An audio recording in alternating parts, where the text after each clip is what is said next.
Friends কি খবৰ মই আয়ুষ আপোনালোকে চাই আছে MLD ক্ৰিয়েশ্যন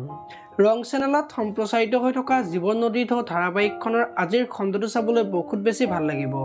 কিয়নো আজিৰ খণ্ডটোত বিধি দেউতাকৰ ওচৰলৈ যাব আৰু দেউতা তোমাৰ লগত মোৰ এটা কথা আছিল বুলি কয় ক্লাছৰ পৰা আহোঁতে যে এজন ল'ৰাই মুখত কাপোৰ বান্ধি যে বিধিক আগচি ধৰিছিল আৰু হাতত যে এটা এচিডৰ বটল আছিল আৰু তাৰ পিছত বিধিয়ে যে পলাই ঘৰলৈ আহিলে সেই কথাটো দেউতাকক ক'ব আৰু তেতিয়া দেউতাক আচৰিত হৈ পৰিব আৰু ৰাহুলৰ আগত ক'বলৈ ক'ব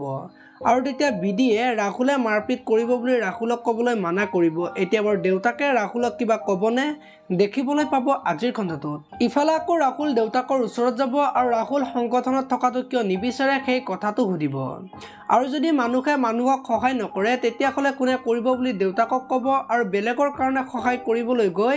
নিজে কিয় বিপদত পৰিব লাগে বুলি দেউতাকে ক'ব আৰু তেতিয়া ৰাহুলে তুমি বক স্বাৰ্থপৰ বুলি কৈছিলা কিন্তু তুমি নিজেই স্বাৰ্থপৰ হৈ আছা বুলি ক'ব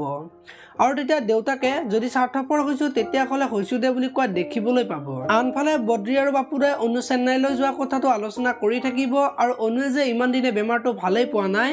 আৰু কেনেবাকৈ যদি অনুৰ লগত 10 বছৰমান লাগি থাকিবলগীয়া হয় তেতিয়া ৰাহুলৰ কি অৱস্থা হ'ব ভাবি চাইছানে বুলি বাপুদাৰ আগত কোৱা দেখিবলৈ পাব আপোনালোকে জীৱন নদীৰ ঢৌ ধাৰাবাহিকখন চাই কেনেকুৱা পায় কমেণ্ট কৰি জনাব যদি আপোনালোকে এতিয়ালৈকে ভিডিঅ'টো লাইক কৰা নাই লাইক এটা কৰি দিব আৰু যদি চেনেলটো প্ৰথমবাৰৰ বাবে চাই আছে তেতিয়াহ'লে চেনেলটো ছাবস্ক্ৰাইব কৰি বেল আইকনটো প্ৰেছ কৰি দিব ধন্যবাদ।